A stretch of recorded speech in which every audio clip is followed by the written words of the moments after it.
ಒಂದು ಸಣ್ಣ ನಿರ್ಧಾರ ಇಡೀ ಜೀವನವನ್ನೇ ಬದಲಾಯಿಸಬಹುದು. ಇನ್ನೊಂದು ಬ್ಲಾಗ್ಸ್ಗೆ ಎಲ್ಲರಿಗೂ ಸ್ವಾಗತ. ನಮಸ್ಕಾರ ಸರ್. ನಮ್ಮೂರಲ್ಲಿ ಇವತ್ತು ಹೊಗೆ ಸೊಪ್ಪನ್ನ ತೊಗೊಂಡು ಹೋಗ್ತಾ ಇದ್ದಾರೆ.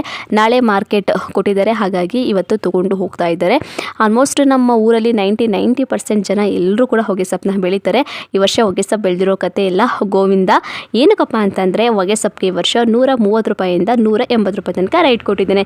ಈ ರೈಟ್ ತೊಗೊಂಡು ಏನು ಮಾಡೋದು, ರೈತರು ಎಲ್ಲಿಗೆ ಹೋಗಬೇಕು, ಅವ್ರ ಪರಿಸ್ಥಿತಿ ಏನು, ಹೊಗೆ ಸೊಪ್ಪನ್ನ ಬೆಳೆಯೋಕ್ಕೆ ಎಷ್ಟು ಖರ್ಚು ಬರುತ್ತೆ, ಇಡೀ ವರ್ಷ ಇಡೀ ಎಲ್ಲ ಕೆಲಸ ಇರುತ್ತೆ. ಅದಕ್ಕೆ ಇಷ್ಟು ರೈಟ್ ಕೊಟ್ಟರೆ ಏನು ಮಾಡಬೇಕು. ಇದು ಹೊಗೆ ಸೊಪ್ಪನ್ನ ಈ ವರ್ಷ ಮಾಡಿಕೊಂಡು ಮುಂದಿನ ವರ್ಷಕ್ಕೆ ಬಿಡ್ತೀವಿ ಬಿಡಿ, ರೈಟ್ ಆದಾಗ ಬಿಡ್ತೀವಿ ಅನ್ನೋಂಗಿಲ್ಲ. ಈ ವರ್ಷ ಬೆಳೆದಿರೋದನ್ನು ಈ ವರ್ಷವೇ ಮಾರ್ಕೆಟ್ನ ಮಾಡಬೇಕು. ನೀವು ನ್ಯೂಸಲ್ಲಿ ಮತ್ತು ಸೋಷಿಯಲ್ ಮೀಡಿಯಾದಲ್ಲೆಲ್ಲ ನೋಡದೇ ಇರ್ತೀರ, ಹೊಗೆ ಸೊಪ್ಪು ರೈಟ್ ಬಿದ್ದೋಯ್ತು, ಅಲ್ಲಿ ಸ್ಟ್ರೈಕ್ ಮಾಡ್ತಾವ್ರೆ ಅಂತ ಹೇಳಿ. ಈ ವರ್ಷ ಏನಾಗೈತಪ್ಪ ಅಂತಂದರೆ ಹೊಗೆ ಸೊಪ್ಪು ನಿಯಂತ್ರಣ ಮಂಡಳಿ ಏನೈತೆ ಅದರಿಂದ ಯಾವುದೇ ಇನ್ಫಾರ್ಮೇಷನ್ ಇರಲಿಲ್ಲ.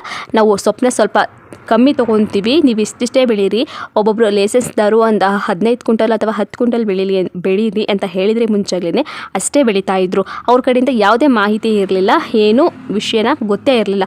ವರ್ಷ ಯಾವ ರೀತಿ ಹೊಗೆ ಸೊಪ್ಪನ್ನ ಬೆಳೀತಾ ಇದ್ರು ಅದೇ ರೀತಿ ಈ ವರ್ಷವೂ ಕೂಡ ರೈತರು ಬೆಳೆದ್ರು. ಆದರೆ ಈ ಸಲ ಏಕಾಏಕಿ ಹೊಗೆ ಸೊಪ್ಪಿಗೆ ರೈಟ್ನ ಡೌನ್ ಮಾಡಿದ್ದಾರೆ. ಕಾರಣ ಇಷ್ಟೇ, ಯುದ್ಧ ಎಲ್ಲ ಆಗ್ತಾಯಿದೆ, ಡಿಮ್ಯಾಂಡ್ ಸ್ವಲ್ಪ ಕಮ್ಮಿ ಆಯಿತು, ಸಪ್ಲೈ ಜಾಸ್ತಿ ಆಯಿತು.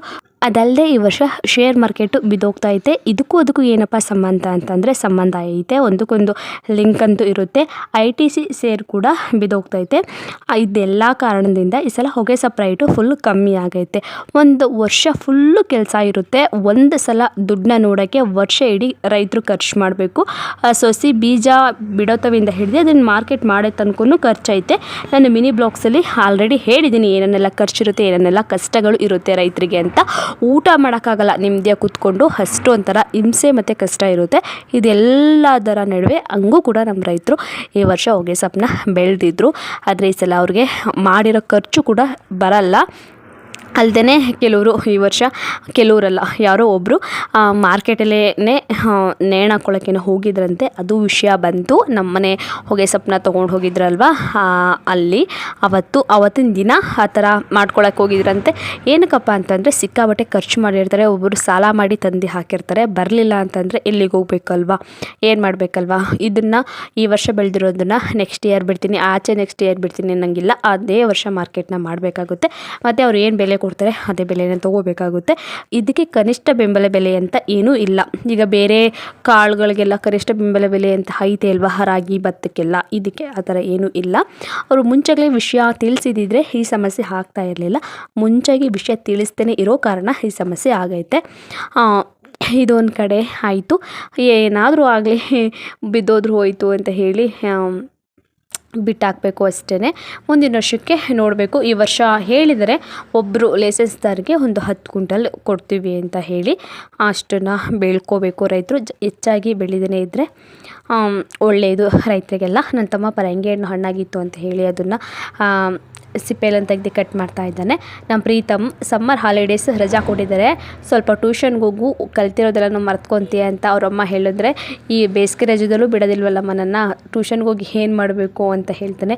ಓದಿ ಮುಂದಕ್ಕೆ ಬರೋ, ಸ್ವಲ್ಪ ಒಂದು ಡಿಗ್ರಿನಾರು ತೊಗೊಳ್ಳೋ ಅಂತಂದರೆ ನಾನು ವ್ಯವಸಾಯ ಮಾಡ್ತೀನಿ ಅಂತ ಹೇಳ್ತಾನೆ. ಓದಿ ಏನು ಮಾಡಬೇಕಮ್ಮ, ವ್ಯವಸಾಯ ಮಾಡಬೇಕು ಅಂತ ಹೇಳ್ತಾನೆ. ಇವತ್ತಿನ ಮಕ್ಕಳೆಲ್ಲ ತುಂಬ ಶಾರ್ಪ್ ಇರ್ತಾರೆ, ತುಂಬ ಚೂಟಿ ಇರ್ತಾರೆ.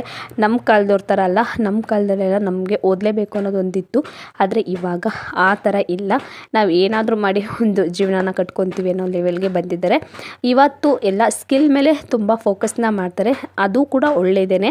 ಅವ್ರಿಗೆ ಯಾವುದ್ರ ಮೇಲೆ ಇಂಟ್ರೆಸ್ಟ್ ಇರುತ್ತೆ ಅದನ್ನು ನಾವು ಎಂಕರೇಜ್ ಮಾಡಬೇಕು. ಆದರೆ ಒಂದು ಡಿಗ್ರಿನಾದರೂ ಕೈಯಲ್ಲಿ ಇರಲಿ ಅಂತಂದರೆ ಇವನಿಗೆ ಸ್ವಲ್ಪ ಇಂಟ್ರೆಸ್ಟ್ ಕಮ್ಮಿ.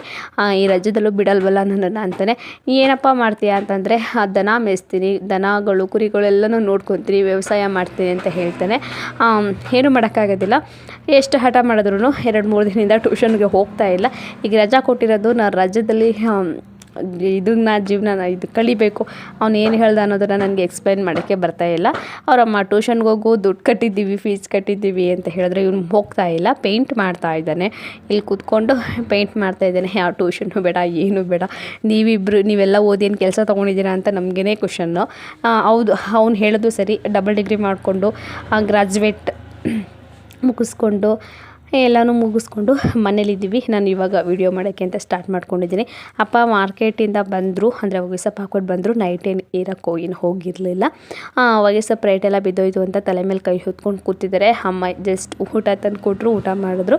ಹಾಗೆಯೇ ಧನಿಯಾ ಪುಡಿ ಖಾಲಿಯಾಗಿತ್ತು ಅಂತ ಹೇಳಿ ಅಮ್ಮ ಮಿಲ್ ಮಾಡಿಸ್ಕೊಬರೋಕ್ಕೆ ಹೋಗ್ತಾ ಇದ್ದಾರೆ. ಧನಿಯಾ ಪುಡಿ, ಖಾರದ ಪುಡಿ ಎಲ್ಲರೂ ನಮ್ಮ ಮನೆಯೇ ಮಿಲ್ ಮಾಡಿಸ್ಕೊತೀವಿ. ಇದ್ರ ರೆಸಿಪಿ ಏನಾದರೂ ಬೇಕು ಅಂತಂದರೆ ಕಮೆಂಟ್ ಮಾಡಿ, ನಾನು ತಿಳಿಸ್ಕೊಡ್ತೀನಿ. ಇದು ಧನಿಯಾ ಪುಡಿ ಕಾಳುಗಳೆಲ್ಲನೂ ಹಾಕಿಬಿಟ್ಟು ಮಾಡಿಸ್ಕೊಂಡು ಇಟ್ಕೊಂಡ್ರೆ ಒಂದು 6 ತಿಂಗಳಂತೂ ಬರುತ್ತೆ ನಮ್ಮ ಮನೆಗೆ. ಇವತ್ತು ನಮ್ಮ ದನಗಳಿಗೆ ಹಾಗೆ ಹಸುಗಳಿಗೂ ಕೂಡ ಹುಷಾರಿರಲಿಲ್ಲ, ಸ್ವಲ್ಪ ಜರ್ಸಿದ್ದು. ಏನಕ್ಕೆ ಅಂತಂದರೆ ಇವಾಗ ಹೆವಿ ಬಿಸಿಲಿರುತ್ತೆ, ಆ ಬಿಸಿಲಿಗೆ ಸ್ವಲ್ಪ ಎಲ್ಲ ಜರಿಸ್ತವೆ. ಅವಕ್ಕೆ ಇಂಜೆಕ್ಷನ್ ಎಲ್ಲ ಮಾಡಿಸಿದ್ದಾಯಿತು. ಹಸ್ಬೆಂಡ್ ಕೂಡ ಊರಿಗೆ ಬಂದಿದ್ದರು, ಅವರು ಕೂಡ ಇವಾಗ ಹೊರಡ್ತಾ ಇದ್ದಾರೆ ಡ್ಯೂಟಿಗೆ. ಇವತ್ತು ಮೋದಿಯವರು ಆದಿಚುಂಚನಗಿರಿಗೆ ಬರ್ತಾರಂತೆ, ಅಲ್ಲಿಗೆ ಡ್ಯೂಟಿ ಹಾಕ್ಬೋದು ಅಂತ ಹೇಳಿ ಬೇಗ ಹೊರಟಿದ್ದಾರೆ. ಗ್ಯಾಸ್ ರೇಟ್ ಅಂತೂ ಜಾಸ್ತಿ ಆಯಿತು, ಹೊಗೆ ಸೊಪ್ಪು ರೇಟ್ ಎಲ್ಲ ಬಿದ್ದೋಯ್ತು. ರೈತರು ಬೆಳೆದಿರೋ ಸೊಪ್ಪುಗಳಿಗೆ ಕಾಳುಗಳಿಗೆಲ್ಲ ಬಿದ್ದೋಗ್ತಿರುತ್ತೆ.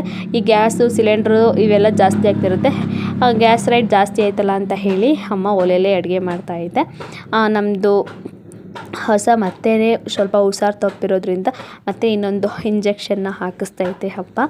ಸ್ವಲ್ಪ ಸ್ವಲ್ಪ ಜಾಸ್ತಿ ಆಗೈತೆ ಅಂತ ಹೇಳಿ ಇವಾಗ ಹಾಕಿಸ್ತೈತೆ. ಹಸಾಗಲ್ಲ, ಇದು ಕರಗಳಿಗೆ, ದನಗಳಿಗೆ ಆಗ್ತಿರೋದು. ಹಸ ಸ್ವಲ್ಪ ಚೇತರಿಸ್ಕೊತು.